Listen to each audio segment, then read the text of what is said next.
Before I get started with this whole video and rant I'm going to do, and not rant, but I'm going to give you the 5 ways we're going to help fix police, I want to send my condolences to not only the Floyd family and everybody that's been hurt by this strategy, by all the young people that have been affected by police brutality.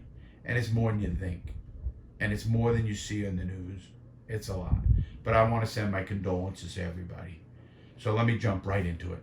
Hey everybody, Larry Lawton here. And as you can tell, I'm in a serious mode and a serious discussion we're going to have today.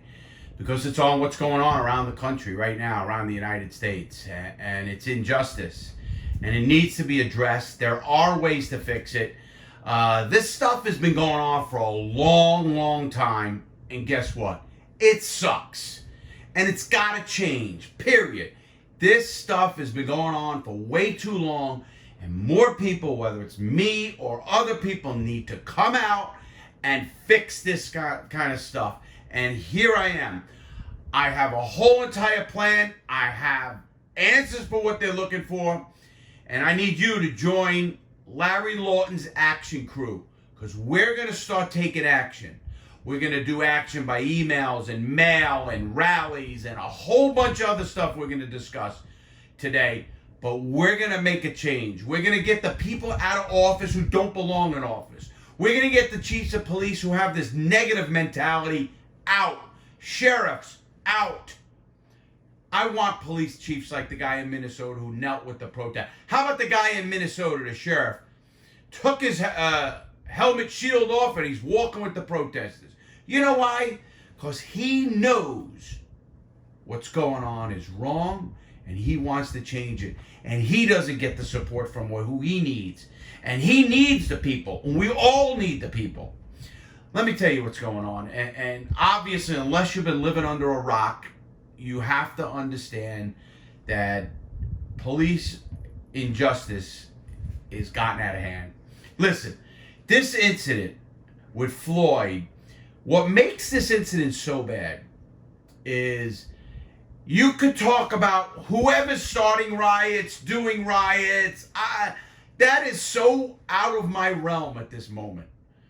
Anybody cannot justify why a person put his foot on his neck for 8 minutes and 47 seconds, I think it was.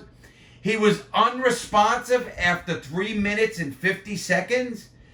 And this guy's got his foot on his neck? Are you kidding me? What has me upset, and it really had me in a bad way thinking about this, especially with the juvenile incident in Durango, juvenile facility in Arizona, and they're not off the hook. What's got me on this situation is, why aren't the 3 other officers arrested?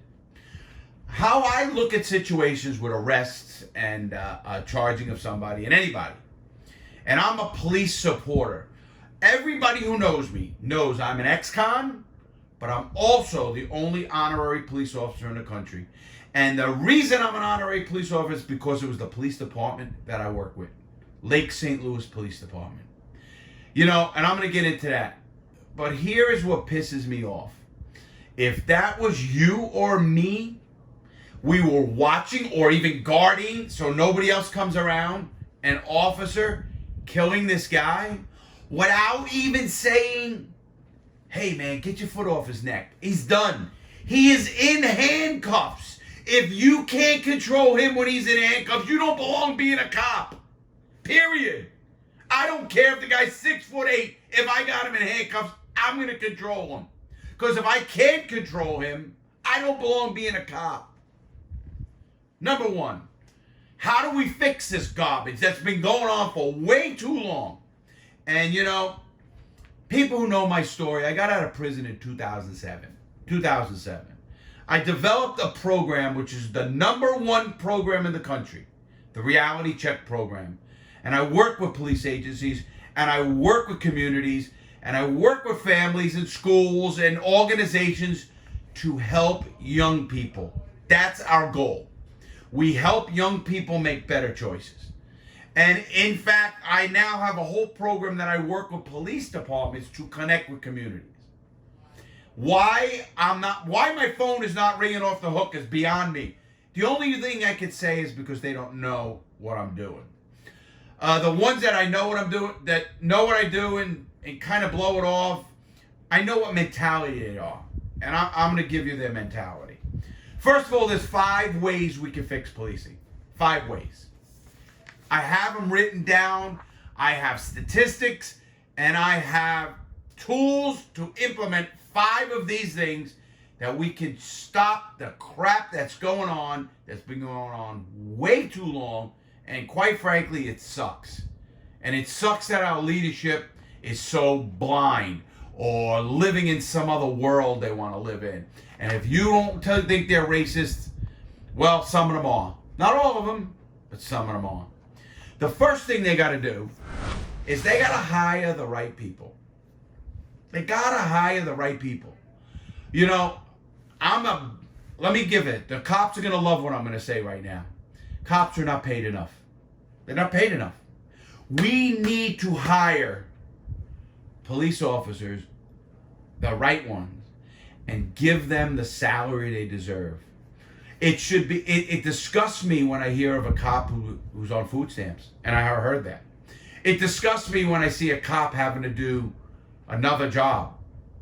A cop should be all in up here with the right values to straighten this stuff out.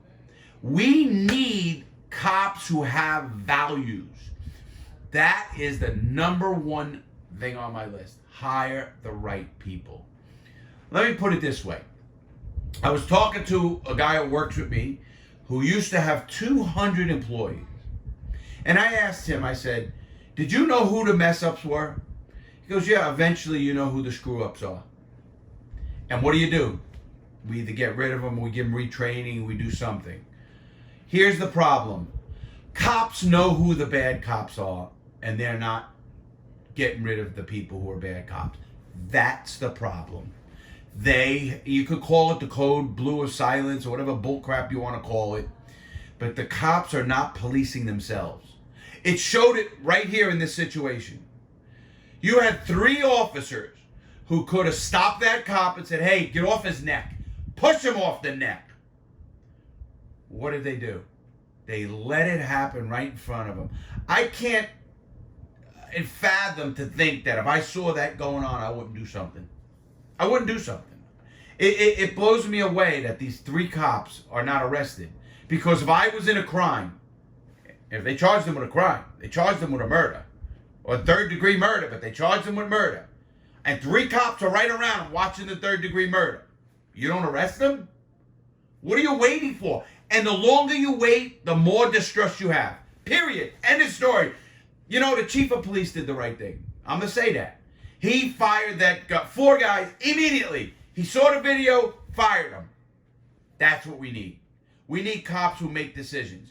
Now, he needs to get my program in there and get rid of the cops that don't belong in his department, because he has them. Obviously, he has them. So he needs to get the leadership behind him and the right kind of leadership. But the first thing is hiring the right kind of people. Values. The second thing is implementing community policing in the right way. You know, it really sickens me when I hear them say, we do community policing. They don't do community policing. They don't assign enough officers to community policing, specifically for community policing. Although every single cop should be community policing. Every single cop. You know, I live in a community that I can't tell you how many times. I live in Brevard County, Florida. And I can't tell you how many times I have people coming up to me telling me something the cops did to them. And I look and I shake my head and I say, what's wrong? And I ask them, did you go to somebody? Did you go to a sergeant? Yeah, and they told me to get out of here. How's that? Or they go to the office and nobody wants to review their complaint.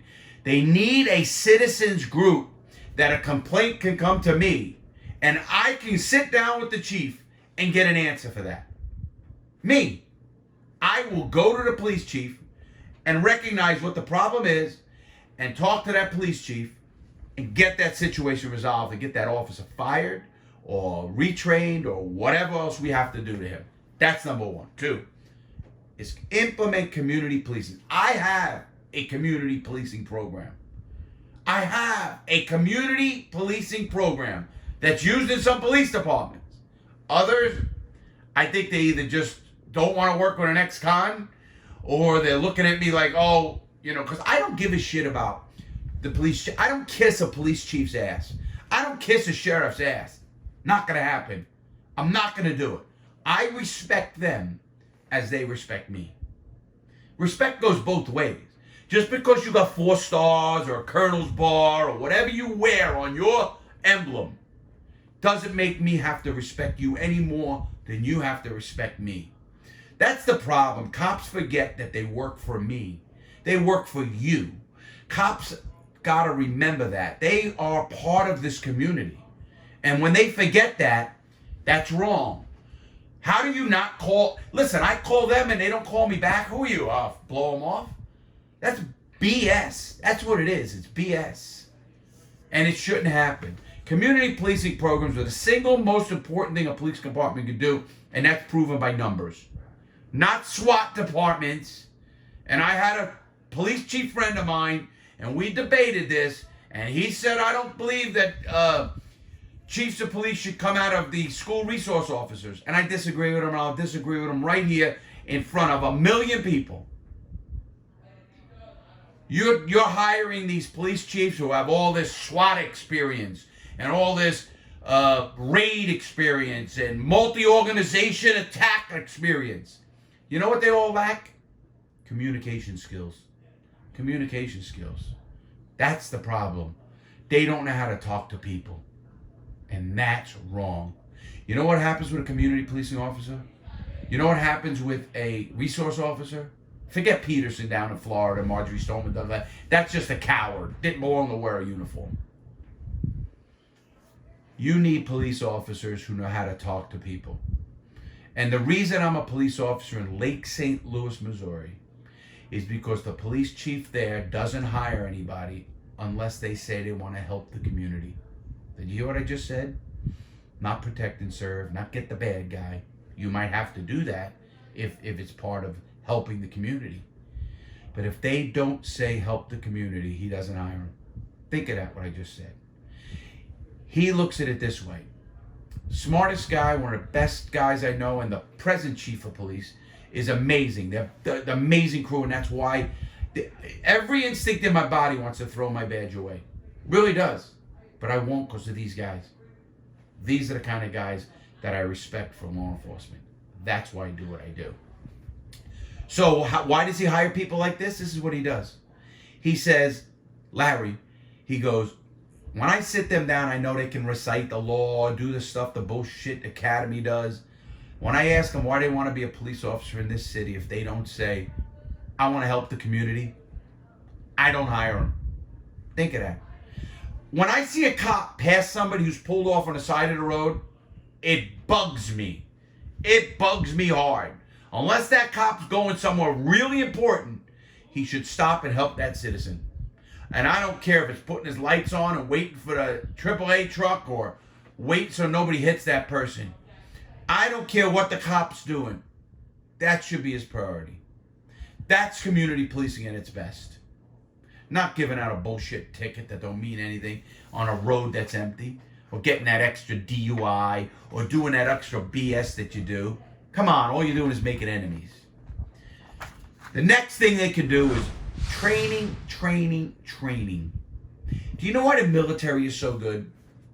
Because the military does nothing but train. They train, and they train again. We take cops, we put them through an 8-week academy, and in most of these small cities, they get put in a car and they go. Think of what I just said. They get put in a car and they say, you're on your own. Are you off your frickin' rockers? You're giving a 22-year-old kid the authority and power and the color of law to put somebody in handcuffs and take away their liberty? Are you kidding me? He's barely able to drink. You know, it sickens me to see that happen. And we need to train. We need to train, and we need to train. I wouldn't let a rookie cop in his own car for a year. I think he should have to ride with a senior guy for a year. Yeah, a year. Go on every different call. He should have to know everything about being a police officer from the right kind of people and the right kind of trainer. Not an asshole SWAT guy that wants to say, no, just shoot him. Or you get a sheriff that says, let's line him up. Let's go. We're tough. Shoot him. BS, guys.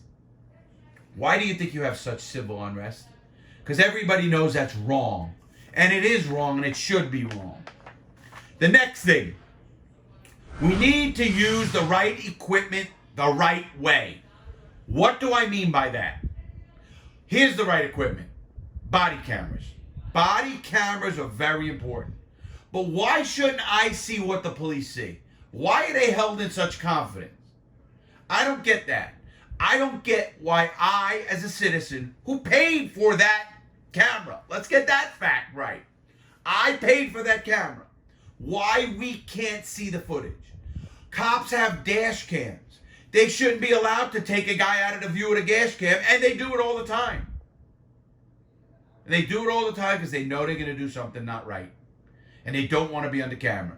You know, any cop that says to me, I don't want to, if you don't want to be a film, then you're doing something wrong. Because you know what a camera does? Do you know what a body camera does? A body camera protects the good cop. So I or any other citizen can't come up and say, hey, this cop said this, or he did this. Body camera, baby. Body camera. But when your body camera's not working, when you do something and the complaint comes against you, but it's working on that other time, we got a problem. We got a serious problem. Equipment. How about taser guns? Equipment. How about batons, flashlights? How about your tongue and your mouth? It's called talking. It's called communication skills. They have zero. Most cops don't. You know which cops do? Women. Women cops have less confrontation than men cops because they don't have an ego. They don't have that ego and that badge on their shoulder. They have the badge, they have the gun, but their whole life they learned how to use their tongue and they know how to communicate with people. That is a tool that is not used enough. You know, they train them on shooting, they train them on being an expert, they train them on doing this, they train them on combat. All bullshit. Let me take a cop. Listen, I'm an old man. I'd love to get some of these cops along. Because they think they're badasses. Come to my prison. Come to where I live for a while. Let's see how much of a badass you are.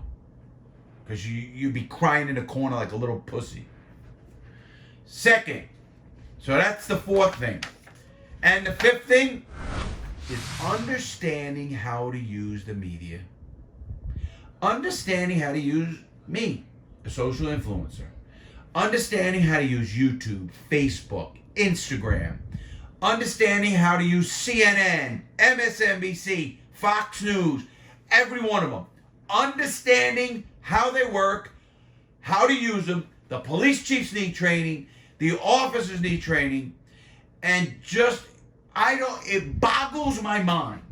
It boggles my mind how a cop is getting filmed today. They got to be the you know, it's like the old saying, if you go into a restaurant, you see a cockroach in the daytime or a mouse in the daytime, they got a bad infestation. Well, if you see cops willing to do what they did to this poor guy Floyd in the middle of the day with cameras rolling, how bad is that guy really? You know, when I see that, it boggles my mind. You know, it doesn't even show smarts that I'm going to hide what I'm doing. It blows me away. It really does, guys. So, if you're a cop out there, first of all, everybody watching, I need your help. I need your help, and I want you to do me a favor. In the link below, there is a link for joining Larry Lawton's action crew. Join Larry Lawton's action crew. It's about 5 questions. Your name, your email, your age, I think what city you live in and what state you live in, something like that.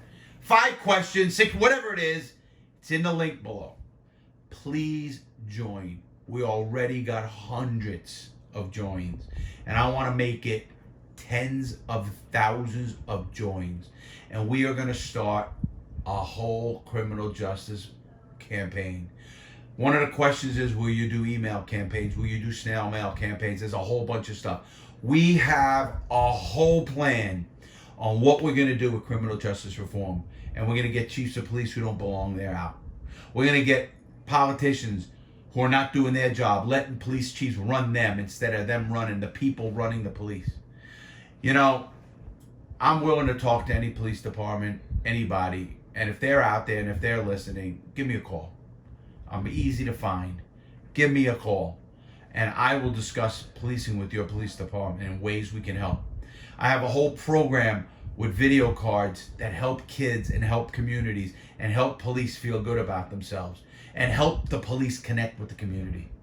I don't get it. I just don't get it. There's so much out there, and it has to be the mentality of the senior police.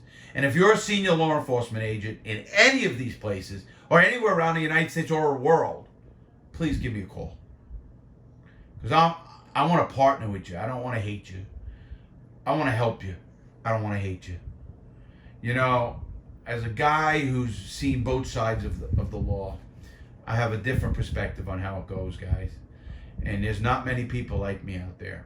And I am the only ex-con in the United States who's an honorary police officer, sworn in. Only one. Use me. Use my perspective. I can help. I can help train your department. I can help do a lot of things. I don't even have the time, and I'll make the time. It disgusts me. But please, everybody, join Larry Lawton's Action Committee crew. Larry Lawton's Action Crew. Join it, please. We already have hundreds. I want tens of thousands. I want you to pass this on. I want you to share this video. And I want to say right off, I am so disgusted with law enforcement. And I want to change it. And I want to change it for the better. Ladies and gentlemen, stay safe out there. Riots, protests. Riots are no good. Protests are good. We need civil protests. I want to commend the young people I saw protecting a Walmart, a Target store from looters. I want to commend some other young people I saw protecting another store. You're great. You're what we're about.